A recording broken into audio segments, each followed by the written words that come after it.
నమస్తే, welcome to think Andhra. నేను మీ మాణిక్.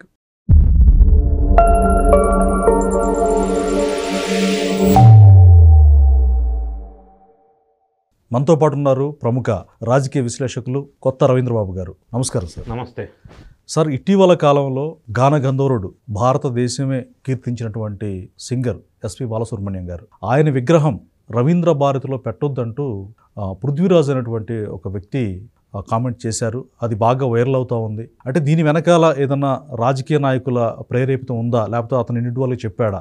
అయితే ఒక ప్రాంతానికి బాలసుబ్రహ్మణ్యం గారిని మనం పరిమితం చేయాలనేది కూడా సర్వత్రా చర్చ నడుస్తూ ఉంది. దీని పట్ల మీ అభిప్రాయం ఏంటి? ఇప్పుడు ప్రపంచమే ఒక కుగ్రామం లాగా తయారవుతున్నటువంటి పరిస్థితి, ఇప్పుడున్న పరిస్థితి. ఈ నేపథ్యంలో ఇప్పటికి కూడా ప్రాంతీయ తత్వాన్ని కళలకు ఎల్లలేవు కదా. మరి అటువంటి కళాకారుని విగ్రహం విషయంలో రచ్చ చేయటం, దాని మీద పెద్ద ఇష్యూ తీసుకురావటం అనేది దురదృష్టకరమైన విషయం.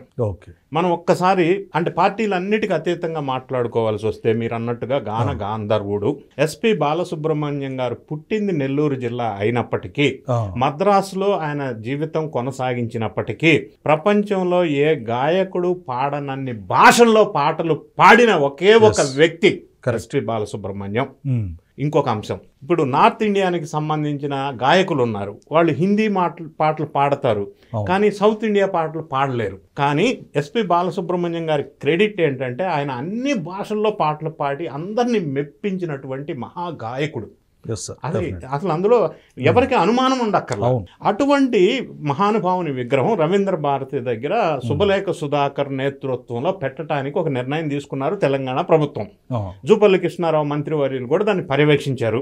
సో ఈ మధ్య రీసెంట్ గా 2 days బ్యాక్ ఆ విగ్రహాన్ని అక్కడ పెట్టొద్దు అని చెప్పి ఒక పృథ్వీరాజ్ అనే ఒక వ్యక్తి వెనక ఏదో ఒక పార్టీకి ఆయన అఫిలియేట్ అయి ఉన్నటువంటి సందర్భం కూడా వెలుగులోకి వచ్చింది. సో ఈ విగ్రహాల రగడ ఎందుకు చేస్తున్నారు, ఎందుకు ప్రాంతీయ తత్వాన్ని ఇప్పటికీ రెచ్చగొడుతున్నారు?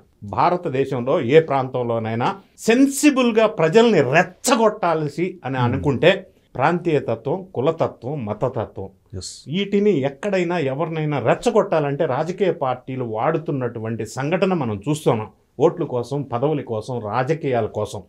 కానీ ఇటువంటి దురదృష్టకరమైన సంఘటన ఎందుకు జరిగింది? ఇప్పుడు మనం ప్రధానంగా తెలంగాణ ప్రభుత్వం, కాంగ్రెస్ వాళ్ళు వచ్చిన తర్వాత మాజీ ముఖ్యమంత్రి రోషయ్య గారి విగ్రహం అనేది ఒకటి అయిపోయింది. ఇప్పుడు మొన్న జూబ్లీ హిల్స్ ఎలక్షన్స్ బైపోల్ సందర్భంలో, అసెంబ్లీ ఎలక్షన్స్ బైపోల్ సందర్భంలో ఒక సామాజిక వర్గం వారికి ముఖ్యమంత్రి రేవంత్ రెడ్డి గారు విశ్వవిఖ్యాత నట సార్వభౌమ నందమూరి ఎన్టీఆర్ విగ్రహాన్ని అమీర్పేట సెంటర్లో పెడతానని మాటిచ్చారు. సో దాని మీద ఎవరికి అభ్యంతరాలు ఉండవు. ఎందుకంటే ఎన్టీఆర్ లాంటి వ్యక్తి ఒక ప్రాంతానికి అంటకట్టలేం, విశ్వవిఖ్యాతమైనటువంటి నటుడు ఆయన. అభ్యంతరాలు ఎవరికి లేవు. సో ఇప్పుడు ఎస్పి బాలసుబ్రహ్మణ్యం విగ్రహంలో ఎందుకు ఈ ప్రాంతీయ విభేదాలు ఇప్పటికీ రగులుతూ రెచ్చగొడుతున్నారు అనేది ప్రధానంగా ఆశ్చర్యకరమైన అంశం. ఇప్పుడు తెలంగాణ, ఆంధ్రప్రదేశ్ విడిపోవటానికి కారణం నీళ్లు, నిధులు, నియామకాలు, లేదా ప్రాంతీయ తత్వాన్ని రెచ్చగొట్టి సరే పర్వాలా విడిపోని 2 స్టేట్స్ అభివృద్ధి చెందుతున్నాయి, అభినందిద్దాం. అయినప్పటికీ ఈ రోజు కూడా మరి తెలంగాణ ప్రాంతంలో తెలంగాణ వాళ్లే ఉండాలా, తెలంగాణ ప్రాంతంలో తెలంగాణ విగ్రహాలే ఉండాలా అని తెలంగాణ రాష్ట్రం ముందు చుట్టూతో పెద్ద గోడ కట్టేసేద్దామా, ఇక్కడ వాళ్ళు అటు వెళ్ళకూడదు, అటు ఇటు వెళ్ళకూడదని. అట్లానా రాష్ట్రం డెవలప్ అయ్యేది? చైనా వాళ్ళగా అట్లా డెవలప్ అవుతుందా ఏ రాష్ట్రమైనా? అరే ప్రపంచమే కుగ్రామం అయిపోతా ఉంటే ఈ విగ్రహాల దగ్గర లొల్లి పెట్టి చలిగాల్చుకుంటున్నారు మంటలు. దీని వెనక ఖచ్చితంగా కొంతమంది వ్యక్తులు, శక్తులు, దుష్ట శక్తులు, కొన్ని పార్టీలు ప్రేరేపిస్తున్నాయి అనేది మనకి స్పష్టంగా అర్థమవుతా ఉంది. దుష్ట రాజకీయాల ప్రేరేపితం అనేది ఖచ్చితంగా. ఇప్పుడు ఫర్ ఎగ్జాంపుల్ దీన్ని మీరు ప్రస్తావించినట్టుగా ఎందుకు అబ్జెక్ట్ చేస్తున్నారు అన్న అంశాన్ని కూడా నేను స్టడీ చేసి తెలుసుకునే ప్రయత్నం చేశాను. సో వాళ్ళకి ఉన్న అలిగేషన్ ఏంటంటే, వాళ్ళు చేసేది అందశ్రీ గారు మహానుభావుడు ఈ మధ్య దివంగతులయ్యారు. ఆయన తెలంగాణ గేయాన్ని రాష్ట్ర ప్రభుత్వం తీసుకుంది, మంచిది, అభినందిద్దాం. సో ఆ గేయాన్ని పాడమని చెప్పి అప్పట్లో ఎస్పి బాలసుబ్రహ్మణ్యం గారిని అడిగారంట. అప్పట్లో. సో ఎస్పి బాలసుబ్రహ్మణ్యం గారు ఆ గేయాన్ని పాడలేదు సరిగదా, ఆయన కొన్ని కరెక్షన్స్ అయ్యి అందులో చెప్పారంట. సో ఆ గేయాన్ని అందశ్రీ గారు రాసిన జయ జయ జయ హే తెలంగాణ అన్న పాట ఉచ్చరించడానికి ఇష్టపడిన ఎస్పి బాలసుబ్రహ్మణ్యం విగ్రహాన్ని తెలంగాణలో ఎందుకు పెట్టాలా అనేది ప్రధానంగా సెన్సిబుల్ కాబట్టి ఆ అంశం ఇప్పుడు వెలుగులోకి వస్తుంది.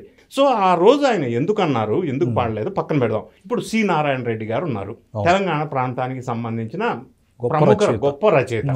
మరి ఆయన తెలుగు గురించి అద్భుతమైన పాటలు రాశాడు ఆంధ్రప్రదేశ్లో ఇప్పటికీ అప్పటికి ఎప్పటికీ అజరామరం కదా. మరి అటువంటి వ్యక్తిని ఒక ప్రాంతానికి మనం లిమిట్ చేయగలమా? చేయలేము. అదేవిధంగా తెలంగాణ ప్రాంతానికి సంబంధించిన పివి నరసింహారావు ఉన్నారు, దివంగతులు, ప్రధానమంత్రిగా పనిచేశారు. మరి ఆయన విగ్రహాలు తెలంగాణ వరకే పరిమితం చేద్దామా? ఆంధ్రప్రదేశ్లో కూడా ఆయన విగ్రహం పెట్టవచ్చు, ఎందుకు పెట్టకూడదు? ఖచ్చితంగా పెట్టవచ్చు. ఏమి what is wrong in it? So ఇటువంటి కొన్ని కళలకి ఈ ఎల్లలు అంటే బౌండరీస్ అనేది కళలకి ఉండొద్దు, ఉండకూడదు. ఈ మాట ప్రస్తుత ఏఐసిసి అధ్యక్షుడు మహేష్ కుమార్ గౌడ్ కూడా ఈ కళాకారులకి కళలకి మనం ఈ ఎల్లలు బౌండరీస్ ఉండకూడదు, తప్పు అన్న మాట ఆయన కూడా ప్రస్తావించారు. అంటే on behalf of Congress party Telangana. So ఈ నేపథ్యంలో దీన్ని వివాదం చేస్తుంది ఎవరు? మొదటి నుంచి తెలంగాణలోను ఆంధ్రప్రదేశ్లోను ప్రాంతీయ తత్వాన్ని రెచ్చగొడుతున్నటువంటి పార్టీ. ఆ పార్టీకి సపోర్ట్ చేస్తున్న ఆంధ్రప్రదేశ్లో ఇంకొక పార్టీ ఎవడు? వాళ్ళు వెనకుండి ఈ రాజకీయాలు రచ్చ చేసి అందులో చలిగాల్చుకోవాలని చూస్తున్నారు. ఇటువంటి మహానుభావుల విగ్రహం విషయంలో అట్లా చేయటానికి వీల్లేదు. సపోజ్ రాజశేఖర్ రెడ్డి గారి విగ్రహాలు ఓన్లీ ఆంధ్రప్రదేశ్లోనే ఉన్నాయా? లేదు, తెలంగాణలో కూడా ఉన్నాయి. ఈ విగ్రహాలు ధ్వంసం అనేది ఎక్కడ మొదలైంది? తెలంగాణ ఉద్యమం పీక్ స్టేజ్లో ఉన్నప్పుడు ట్యాంక్ బండ్ పైన ఉన్న విగ్రహాల్లో కొన్నిట్లో ఆంధ్ర ప్రాంతానికి చెందిన విగ్రహాలు ఉన్నాయని చెప్పి అప్పట్లో ఒక ఇష్యూ అయింది. రాష్ట్రాలు విడిపోయి ఇప్పుడు ఆ విగ్రహాల ప్రస్తావన అక్కడ ఉండొద్దు, ఇక్కడ ఉండొద్దు, ఈయన విగ్రహం ఉండొద్దు అని అది తప్పు అనేది ఒకటి. రెండోది, ఈ విగ్రహాల విషయంలో రవీంద్ర భారతి అనేది ఒక congested place. For example Ravindra Bharathi అంటే గుర్తొచ్చింది. రవీంద్ర భారతి అంటే తెలంగాణకి సంబంధించిన వ్యక్తి పేరు అది కాదు, Rabindranath Tagore. He belongs to Bengal. అవును, మరి దాన్ని ఏమంటాం మనం? విజయభాస్కర్ రెడ్డి స్టేడియం లేదా హైదరాబాద్లో? కరెక్ట్. సో ఈ విధంగా ఉన్నప్పుడు కలిసిమెలిసి ఉండి అభివృద్ధి చెందాలా అని ఆశిస్తున్నటువంటి నాలాంటి వాళ్ళు లేకపోతే న్యూట్రల్ పీపుల్ ఈ విగ్రహాల మీద రచ్చ చేయటం తప్పు. అది అంటే కొంతమంది కావాలని ఇటువంటివి చేస్తున్నారు. ఇందులో కొంతమంది ఆంధ్రప్రదేశ్ రాష్ట్రానికి చెందిన కొన్ని పార్టీ నేతలు కూడా ఇందులో ఇన్వాల్వ్ అయి ఉండి ఉన్నారు అనేది మనకు స్పష్టంగా అర్థమవుతుంది. ఇటువంటి రాద్ధాంతం చేయకుండా అన్ని ప్రాంతాల నేతల్ని, గొప్ప వాళ్ళని, కళాకారుల్ని, కళల్ని అందరూ ప్రాంతాలకు అతీతంగా అభినందించాలా, ఆరాధించాలా. నంబర్ 1. నంబర్ 2, ఎవరి విగ్రహం పెట్టినా అది భావి తరాల వాళ్ళకి ఒక స్ఫూర్తిదాయకంగా, ఒక ఇన్స్పిరేషనల్గా, ఒక మోటివేషనల్గా, వాళ్ళు ఒక గొప్ప సందేశం ఇచ్చే వ్యక్తులుగా నిలబడేటట్టుగా ఆ విగ్రహాలు ఎవరి పెట్టాలనేది ప్రభుత్వం వారు డిసైడ్ చేయాలా. నంబర్ 3, అది ఎక్కడ పెడితే అప్రాప్రియేట్గా ఉంటుంది అనేది కూడా ఒక డెసిషన్ ప్రాపర్గా తీసుకోవాలా. దీన్ని అనవసరంగా వివాదాస్పదం చేసి అందులో మంటలలో చలిగాల్చుకోవాలని రాజకీయం చేసే వాళ్ళు తప్పు అనేది నా భావం. Thank you sir. Thank you.